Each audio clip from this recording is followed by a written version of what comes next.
Hello everyone, welcome to this session. Myself Ritu Vashisht, I'm NEET Botany faculty since last 18 years. Today we'll be discussing the problems related to the dihybrid cross. So let's start. In the dihybrid cross, we all are familiar. When a cross is performed by using two pairs of the contrasting characteristics, we term it as the dihybrid cross. Suppose the two characteristics which are taken as the parental generation is the tall and red. That means we have taken the characteristics as the height of the plant and the color of the flower. So if the height of the plant, the dominant trait is tallness, which is represented by capital T, and the color of the flower, the dominant character is red, and it is crossed with the dwarf and white, where you will find the dwarf character is represented by small t, and the white is represented by smaller. Then the gametogenesis will take place. During the gametogenesis, we will get capital T, capital R, here also capital T, capital R. In this case, we will get the gametes as small t smaller and small t smaller. Now, in the F1 generation, what you will find is, in the F1 generation, we will get the gametes of one type, as we all are familiar that only the dominant trait is expressed in the F1 generation. So, it will be capital T, small t, capital R, smaller. Now, it will represent the characteristics as tall and red. Now, we will calculate the F2 generation. In the F2 generation, you will find the parents of F1, means the F1 generation is selfed, and by the selfing of F1 generation, F2 generation is calculated. So how we are going to do it? Capital D small t, capital R smaller. It is crossed with capital D small t, capital R smaller.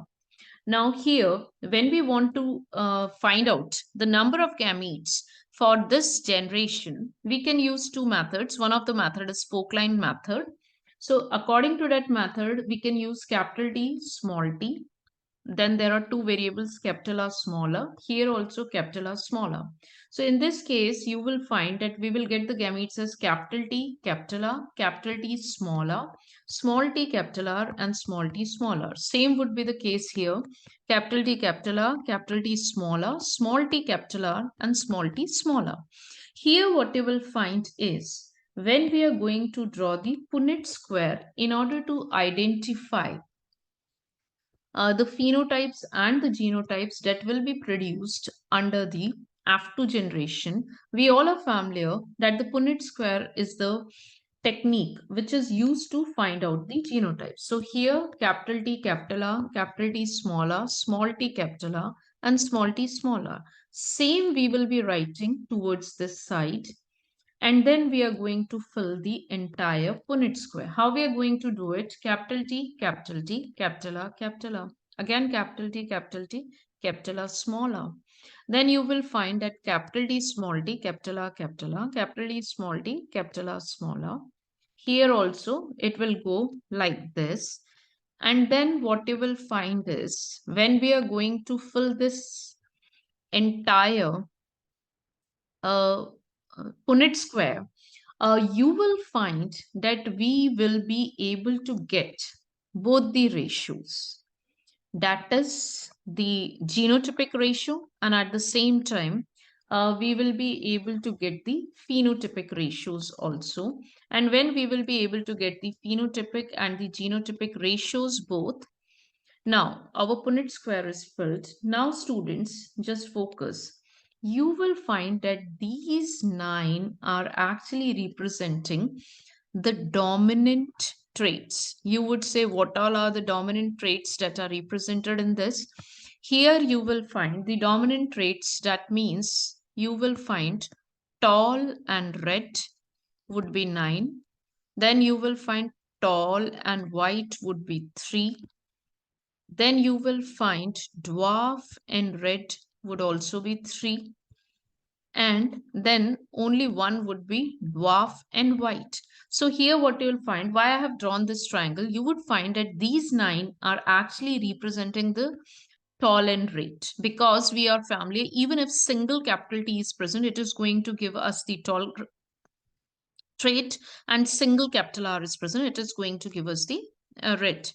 Now here you will find these 3 will represent tall and white, These three are going to represent dwarf and red, and only one of the offsprings are going to represent the dwarf and white. So here, this is our phenotypic ratio. This is F2 phenotypic ratio, and this F2 phenotypic ratio is 9:3:3:1.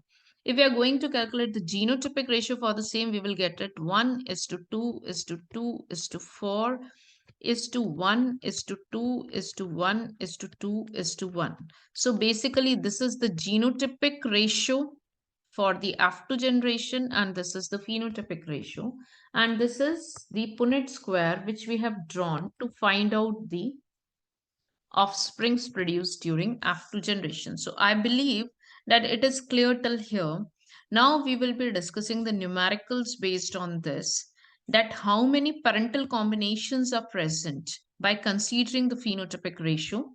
So in this case, you will find, if we are trying to find out the parental combinations in this, so you will find that 9 plus 1 is 10. Parental combinations means tall, red, and dwarf and white. So out of the 16 offsprings which we got in the F2 generation, you will find that 10 are representing the parental combinations. So what we are going to do is 10 by 16 into 100, and we will get the ratio of around 62.5%. So these are the parental combinations. Let's suppose if it has been asked how many recombinants would be produced. What are recombinants? Recombinants are the combinations which are not present in the parental generation. So what you will find is total 6 combinations will represent the recombinants. Because tall and white, they were not present in the parental generation. In the parental generation, only tall and red, they were present. And if we talk about the F1 generation, then we started with tall and red and dwarf and white. So that means any combination besides tall and red and dwarf and white. So that would be 6 by 16 into 100. So here what you will find when we are going to calculate it, so it comes out to be around 32.5%. So like this, you are able to calculate the parental combinations and the recombinants. I believe the concept of how to draw the Punnett square, how to get the ratios, and how to calculate the parental combinations and the recombinants is clear to you. Thank you.